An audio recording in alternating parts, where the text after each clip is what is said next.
In order to keep our hearts healthy, just like keeping the body healthy, we have to be mindful of what we're taking in, intake.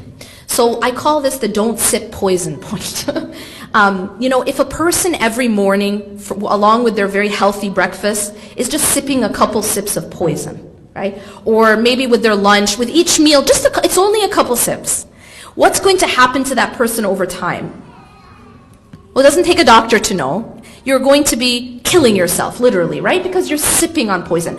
Now, sometimes we do this to ourselves spiritually and psychologically by the kinds of things we surround ourselves with, all right? When we surround ourselves with a lot of negativity, when we surround ourselves with things that are not healthy for us. For example, there are things on social media that aren't necessarily healthy psychologically. They're not healthy spiritually. It's a little bit like sipping poison.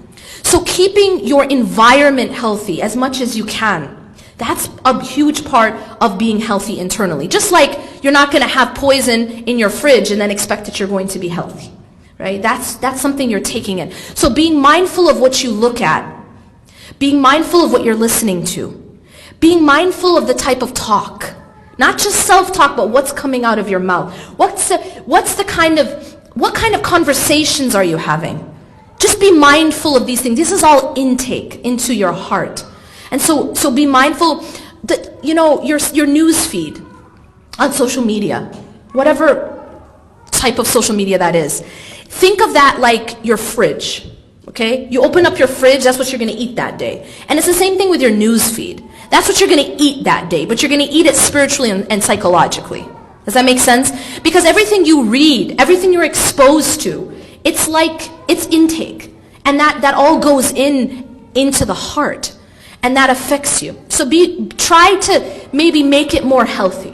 And that's something that you guys can do. And I always remind people there's this amazing thing on social media called unfollow, And it's no one's gotta know. That's the beauty of it. Right? I'm serious because and I've done this like for my husband and for my friends. It's like, just let me have your news feed, I'll fix it up for you. And I've just tried to help them make it more healthy.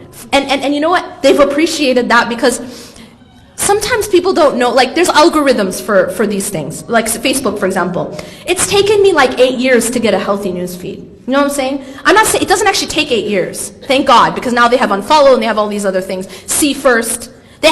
Nowadays, they have like ways to really tailor your news feed to be stuff that's going to be healthy. You know what I mean? Like put that organic food in the fridge. Stuff that's going to be psychologically and spiritually healthy for you to eat because that's what you're eating every single day. All right? And so just keep that in mind. And I'm just going to make this point. I'm not up here to talk about haram and halal. Okay? There's nothing necessarily haram about having every single thing you're following being a hijab tutorial and a makeup tutorial and a fashionista and all that kind of stuff. I'm not talking about haram and halal. I just want to remind you about what matters most. That's all. That's all. It's just a reminder that what you focus on grows. When the only thing you're exposed to is how people are looking and dressing and fashion, then what happens is your mindset shifts.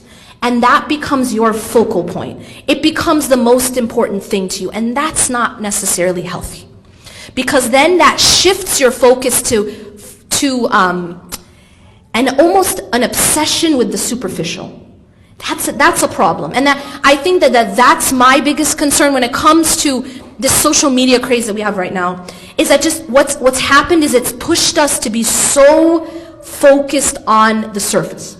So focused on how we appear, how we look, right? If you aren't perfect, put a filter on it. Yeah, there's a filter for everything. And so it's like, but what it's done is it's pushed us towards this obsession with appearances. And that's concerning.